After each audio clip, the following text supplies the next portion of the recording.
Hi, everyone. Guess what I'm going to talk about right now? One of my favorite things to do, and that's to drink Asarasi water. For those of you who've never heard the story of Asarasi, let me just give you a little bit of background. The lovely founder, Adam Lazar, and his beautiful daughter were roaming the countries of Vermont. They saw these farmers outside throwing away water from maple trees while they harvested maple syrup. He ran over and he said, "Oh my goodness, what are y'all doing? You can make some money and make a sustainable product by taking this water and taking the water out of it, make it sparkly, sparkle it up, and calling it Asarasi." So he made a deal with the farmers that irrigated the maple trees, and here you have this wonderful tasting water, Asarasi, made pure only from maple trees. Now, a little bit about maple trees. They are 97% water, only 3% maple syrup. So there you have it, and I'm going to take a guzzle just for you. Don't forget, go out and buy it. AsarasiWater.com. Asarasi, ASARASI.com. See you in a bit with our guest, the Aubreys, Provost, Melba Provost, and Mary Kimbrough and Jackie Ryan from the Zambezi Gallery out of Leimert Park. Remember that? Talk to you later. Have a guzzle.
Everybody, what's up? It is Osiris for 15 minutes to show. Guess where we are today? You know, we always like to do it live.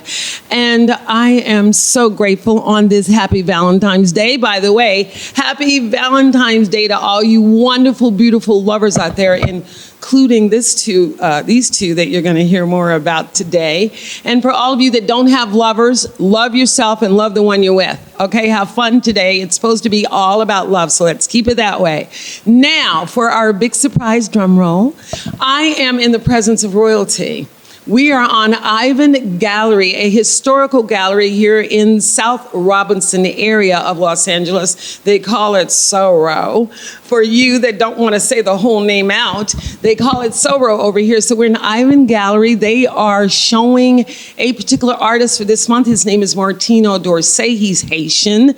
They will talk about him a little bit, but more than that, we want to talk about our lovely guest. We have Mr. Aubrey Provost and his beautiful wife, Melba Provost. They have been together for over 65 years. Okay, I'd like for any of you to beat that number out there. 65. So I want to hear some hand claps. 65.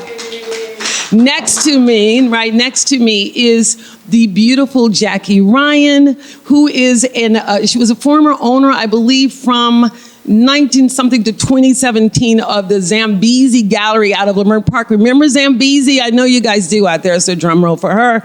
And then, not last but not least, Miss Mary Kimbrough, who is also, they're sisters. Check that out, they're sisters. So they were the former owners of the Zambezi Gallery that used to be in Leimert Park. So as not to talk too much and give you some more information, let's start by talking to our lovely guest.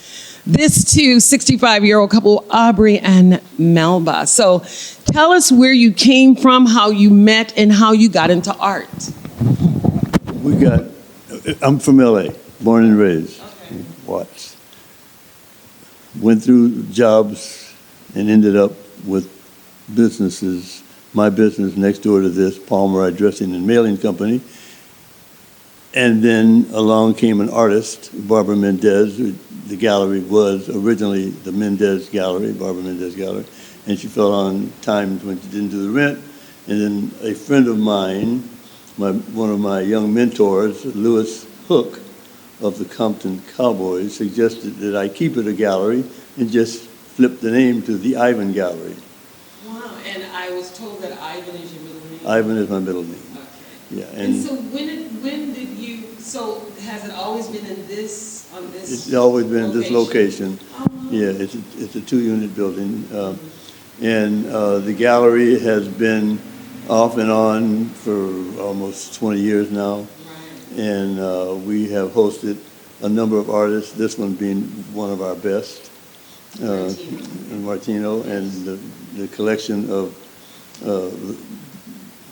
Jackie, Ryan, and Mary Kimbrough's family over the years. And here we are having this exhibit. We've had exhibits, mostly ethnic exhibits. We've had Hebrew exhibits. The most recent one was a Latino girl, and her stuff was very exciting. And prior to that, it was a Korean lady. And so now here we are back home again. And this is Black History Month. Don't forget that every month is Black History Month for us people of color out there. But in particular, we want to celebrate this month of February and how lovely it is. We have Valentine's Day and Black History Month Day on the same day, which is great. So now, how did you meet this beautiful young woman right here? Just in high school. He said, cruising. Yeah. And what did he say to you to make you say, I want to go out with you? I met him, and everyone says that I looked like his sister. And so that's been going on for a long time. So we finally got together, and he was going to a high school that's a little ways away from the high school I was going to.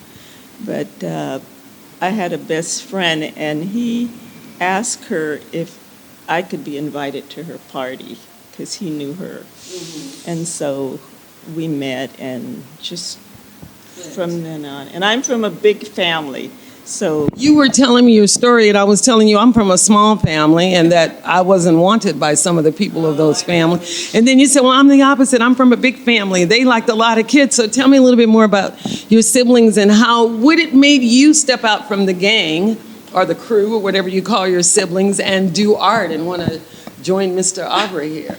I loved my sisters and brothers so much because they were good kids, but because we were taught to be good, not crazily good, but we had to respect people and respect our parents, and so I just liked them, and they liked me. So I guess when Aubrey first came to my house, he thought my mother had a nursery. So he's like a flower nursery or a child's nursery. And we had a big staircase, and he would come over, and they would just sit up there and watch us in the living room. So you wouldn't get in trouble. Well, back in those days, which I think some of that should be returned to our moral society, back in those days, someone had to qualify. My parents would say, well, who are your people? I don't know them. Where do they live? Where are they from? I mean, those are the kind of questions people would ask you just didn't get with somebody and they were going together. Like, well, how long have you known them? Well, we have to meet them. Right. So. But having a big family, we were happy with a lot. If we got a pair of skates or we didn't need a lot because we had each other, and we just. So anyway, it just kept going on, and Aubrey kept visiting me, and he liked my sisters and brothers and my mother and my father, so he was part of the family. It worked. It worked. Yeah. So now, fast forward, bringing you two up. He's from here. Where were you originally from? I was born in Dallas. Texas. That's my southern sea. But it was a hard city to be in. You couldn't ride the streetcar in certain areas and drink out of the water fountains that other people. So my dad one day said, he took us to the circus, and when we got there, it said rides for white only. So he said, from now on, we're not going to live here anymore. So. And where did you move from Dallas to where? I was 6, so. And you from Dallas, Texas, and your family moved to what state?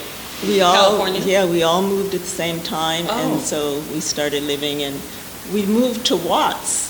And Aubrey lived in Watts, but I didn't know him. Now, okay, here we go. Now we're catching up to how the cruising started. Okay, got it. But black folks were moving from the South to the West, and so that's how we finally got to meet him. Wow. Now, how did you come to meet these two beautiful beings? Well, thank you, Osiris, and happy Valentines, everyone. To pick up on the story with Aubrey and Melba, well, I was born in San Diego, but my mother was from Los Angeles. So I had aunts here, and I used to stay with my aunt, and she had a daughter, my cousin, Shirley, and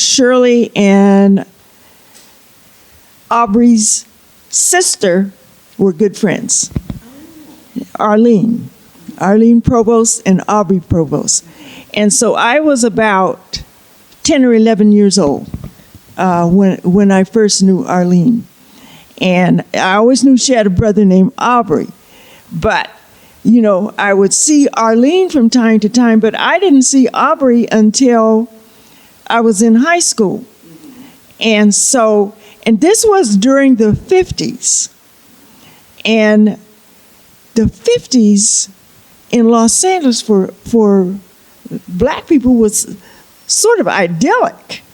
You know, we had a great time as right, yeah, but we had a great time. We had a great black community, and you know, everybody knew whose parents, you know, his parents knew our parents. Melba's parents, we all knew each other here, you know, and I knew they went. Aubrey went to Poly, and Melba went to L.A. High. That's right. And I went to Dorce.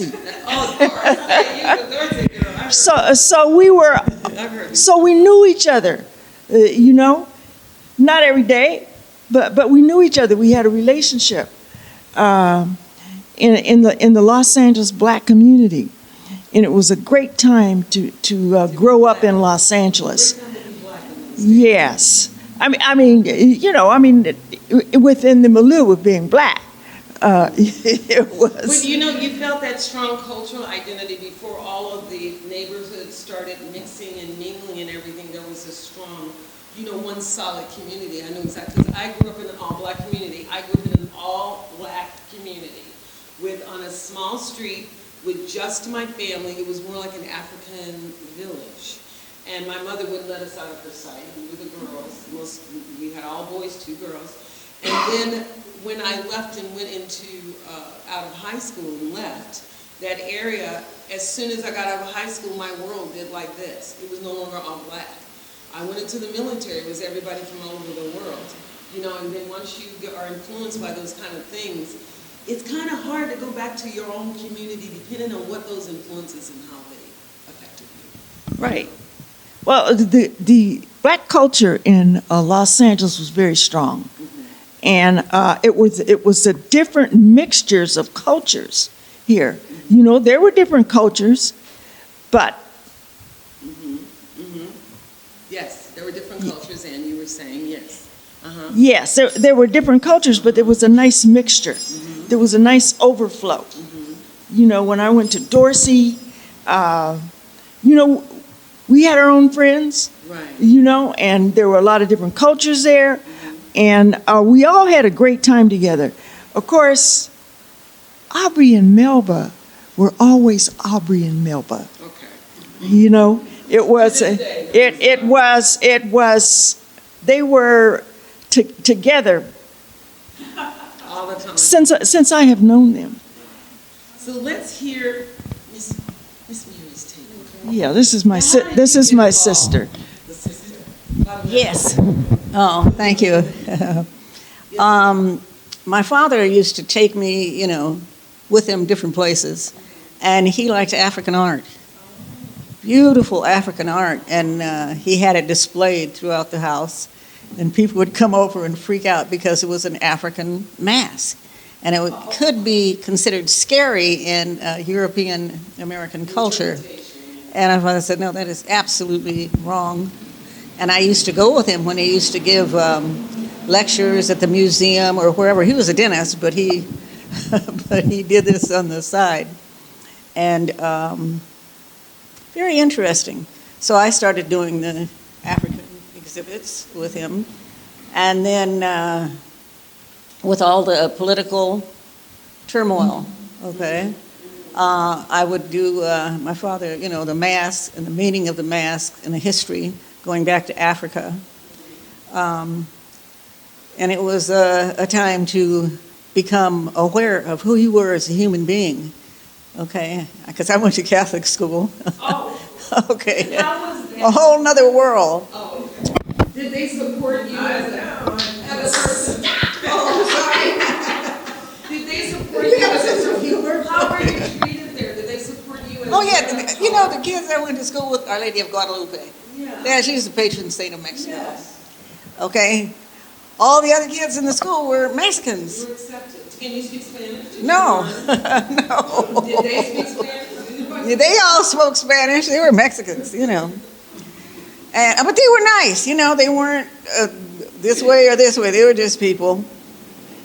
And so anyway, I started ultimately collecting, because my father was a collector, and my brother collected jazz and blues albums. And then one day I said, Alden, let's do an exhibit of all the things we've collected. I think because people always ask me about them, and I said, oh, that's a good idea. He never thought of that. So we started doing exhibits, where they would have us at the museum if it was free, or somebody's store, art gallery. And that's how we got started doing the exhibits, especially for, like now, Black History Month. Yes. Okay, who am I? Am I all that I can be? Okay, what is my history?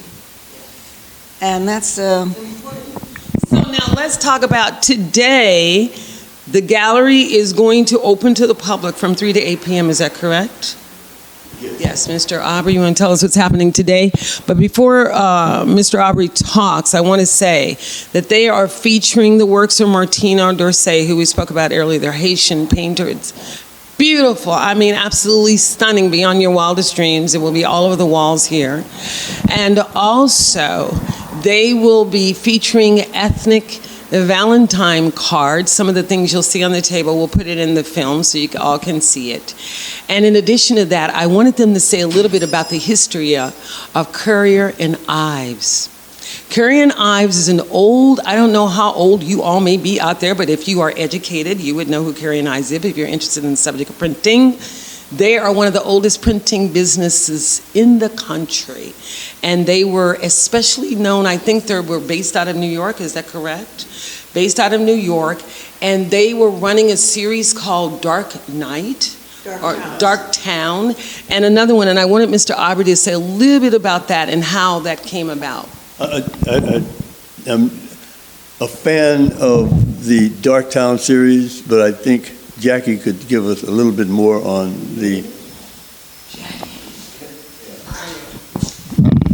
Well, we started collecting posters sort of as a family, and the two sisters and the brother.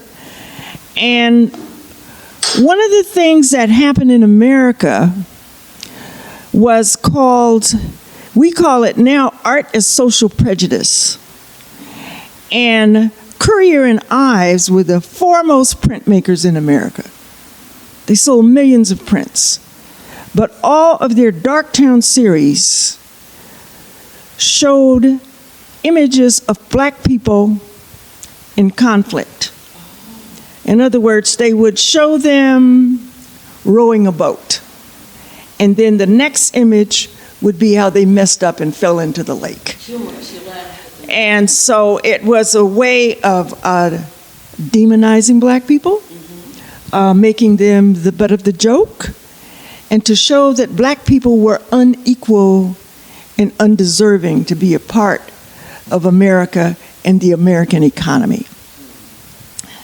So what that does it was a way of separating, white people and black people. They don't belong here. They don't belong in the economy. And this is how we portray the image on print in America. And we would do these exhibits all the time of pieces like this we would have, depending on the period, okay, the part of the country you were talking about. And so we started getting into different aspects of it and doing exhibits, Black History Month and on and on. And in addition to what we did as a dental hygienist, and it was a form of information for the people, because people, they just went along with the program. Well, I mean, just from sitting here for, during our show, the history of, you've given those of us who aren't from LA a little bit about the history of LA, the back history of LA, because a lot of people don't really know the history of LA, especially in terms of the Black history of LA. I mean, the Watts riots. And I have a friend, Helene Coles, who grew up over there off of Washington and Crenshaw, where they had the black record labels, and there was some famous record label or something before Motown that started right here in LA in the black community. It was black owned, and they actually got the idea of Motown from, what was that guy's name? Darby or something, I remember. But you can research it out there on Google if you want, But it's so much history here, and so much of it gets overlooked because of Hollywood. Because most people come here to visit and be in Hollywood. They don't think about the area of LA or the city of LA, over 11 million people here, and the history of the country. So I'm going to let them talk a little bit about what we're going to do today and what they're going to do for the public today for the series. And then we're going to say goodbye to these lovely people so they can get back to what they were doing for Valentine's Day and Black History Month. Go, Mama. Okay.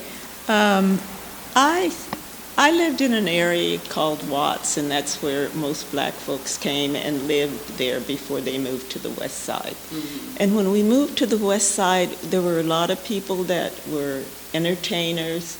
I mean, I could name so many, and they were good entertainers, and they were good singers. So when I hear some of the stuff now, you can't get to it. What is that? Yeah, what is that? One. But we were with Lena Horne and, just a bunch of people that knew how to sing. And so when I came in here, I know that I could name so many. Yeah. And for Black History Month, just so everybody knows, PBS is running all kinds of specials. Right. And documentaries. One of them is on the fabulous Lena Horne.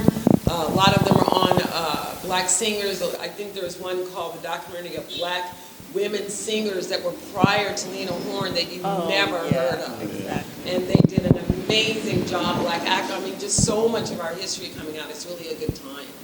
But so tell us more about what you're going to do later in the day, and then we're going to get off and let you go. So talk about what you're going to do with the galleries today for Valentine's Day and Black History Month. I would like to just quickly tagline Jackie's comment on Currier and Ives and how we were demonized in America. Yes. And as a French poster, we're beautiful black people. We're not demonized, and that was in Europe. But I just want to tagline that because both of those exhibits are shown here at the Ivan Gallery. Now, and then the rest of the day we have chocolates. Every lady will leave with a rose. Every lady leaves with a rose. And we have red wine. The name of the red wine is Love. Oh, where is that from? Costco. Did you all hear that out there? You could go to Costco and get a red wine. For those of you men who can't afford your ladies today, that is a hint to you. Costco is selling red wine, okay? So go over there and get some for your lovers and lovers-to-be. And also, just again, please, thank you all for coming out today and talking to us on 15 Minutes to Show. It's been my great pleasure to be here. Again, they are located at the Ivan Gallery at 2711 South Robertson Boulevard, LA 90034. Again, 2711 South Robertson Boulevard, LA 90034. They have a very colorful front for the building. So in case you get a little confused, I think the cross street is called Gibson. So it is literally on Robertson and Gibson Avenue. They're almost near the corner, but very colorful front and awning, so you can't miss it. Again, Mendez gets a shout out. She did the exterior of the building, and she also maintains a workshop here at the gallery. okay, so artist Barbara Mendez, just so you know who the artist is that we can make claim that did that beautiful work out front of the building, is Barbara Mendez. She also shows and exhibits here in the gallery, and she works closely with the gallery. So we always want to support our local artists as well as artists all over the world. So it's been another 15 minutes to show. We're going to go out. Don't forget me. Go to my YouTube channel, 15 minutes to show, onkentertainment.net. And that is website express in abstract.net. See you later. For now, have a happy Valentine's Day and an even more wonderful Black History Month. Bye. Bye. Say bye, everybody. Bye. Woo!